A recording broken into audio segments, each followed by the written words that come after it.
CBSE की कक्षा 10 और 12वीं की परीक्षा आज से शुरू हो चुकी है। डेट शीट 2023 के अनुसार कक्षा 10वीं और की परीक्षाएं जो हैं वो 21 मार्च तक आयोजित की जाएंगी और 12वीं की परीक्षाएं 5 अप्रैल 2023 तक आयोजित की जाएंगी। सीबीएसई की पूर्व में जारी डेट शीट 2023 के अनुसार कक्षा 10वीं की परीक्षा 21 मार्च तक और 12वीं की परीक्षा 5 अप्रैल 2023 तक आयोजित होने वाली है।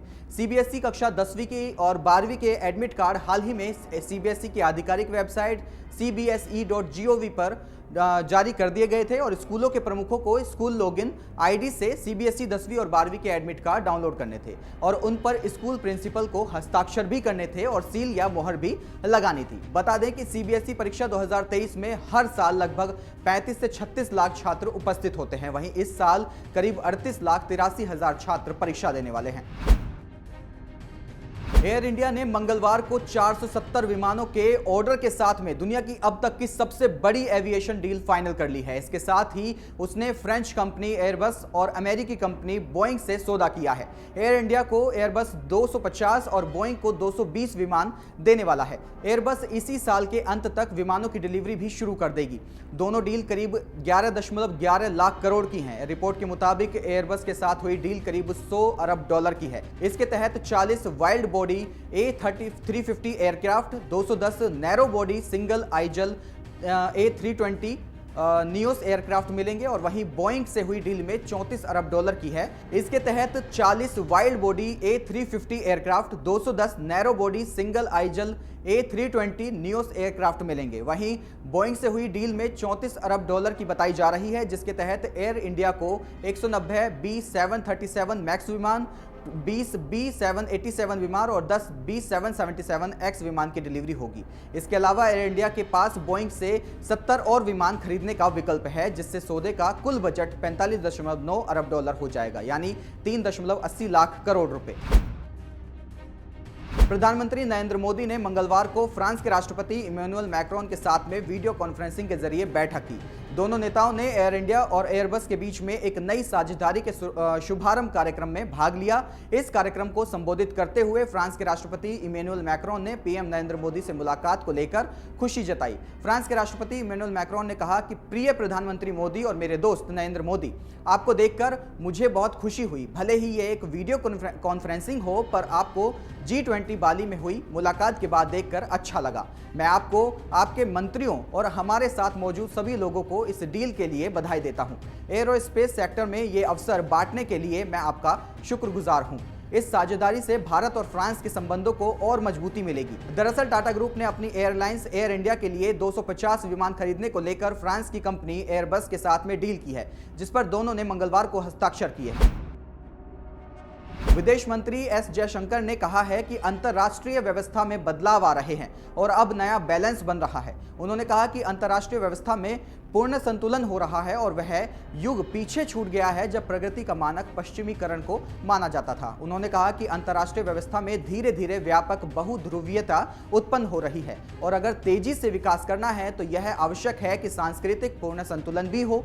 दरअसल जयशंकर ने फिजी में 12वें विश्व हिंदी सम्मेलन का उद्घाटन करते हुए ये बात कही। उन्होंने कहा कि हमें अंतर्राष्ट्रीय संबंधों में हिंदी को बढ़ावा देने की जरूरत है। जयशंकर ने कहा कि भाषा न केवल पहचान की अभिव्यक्ति है, बल्कि भारत और अन्य देशों को जोड़ने का माध्यम भी है।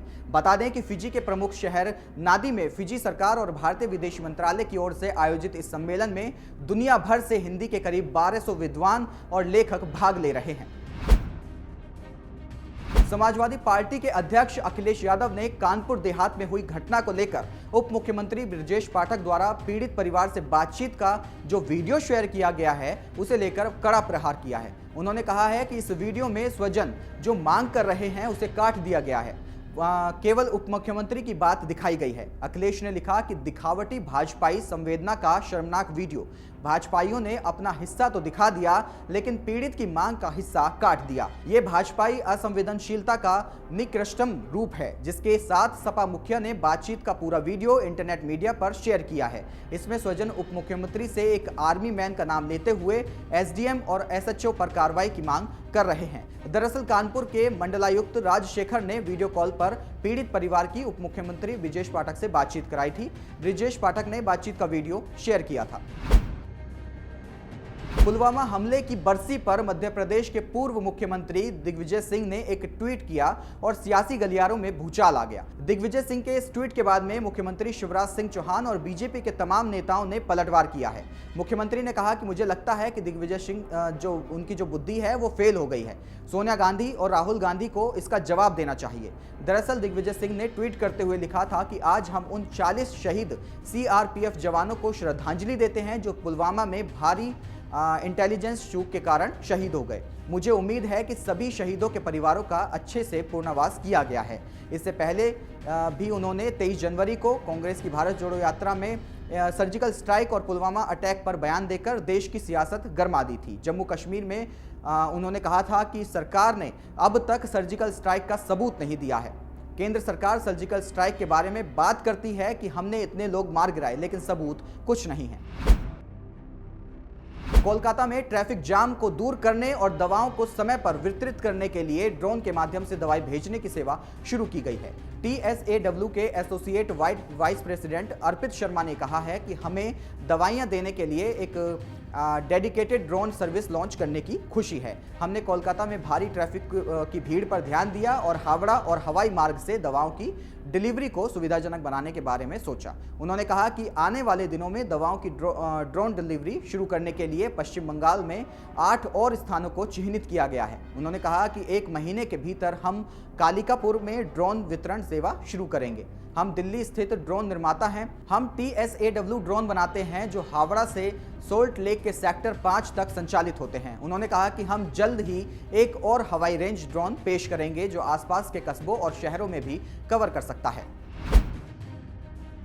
छत्तीसगढ़ के जांजगीर चांपा में जिला पंचायत उपाध्यक्ष कांग्रेस नेता राघवेंद्र प्रताप सिंह के बेटे की शादी में जश्न में हर्ष फायरिंग की गई। इसका वीडियो सोशल मीडिया पर वायरल है। सोशल मीडिया में वायरल वीडियो में देखा जा सकता है कि एक समारोह के दौरान कुछ महिलाएं और पुरुष पिस्तौल से लगातार गोली चला रहे हैं और वहां मौजूद कुछ लोग उनका उत्साहवर्धन कर रहे हैं। वीडियो में दूल्हा दुल्हन से लेकर सास और रिश्तेदारों ने भी पिस्टल से गोलियां चलाई हैं।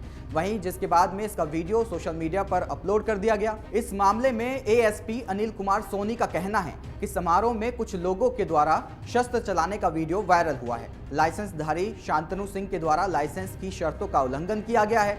पिस्टल और कारतूस को जब्त किया गया है। लाइसेंस के निरस्तीकरण के लिए प्रतिवेदन दिया गया है। इस समारोह में बड़ी संख्या में लोग पहुंचे थे, जिसमें बीजेपी और कांग्रेस नेता भी शामिल हुए थे।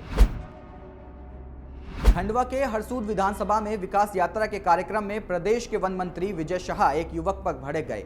इस दौरान मंत्री शाह ने युवक को अपशब्द कहे और साथ ही पुलिस वालों को बुलाया और उसे सभा स्थल से बाहर निकाल दिया।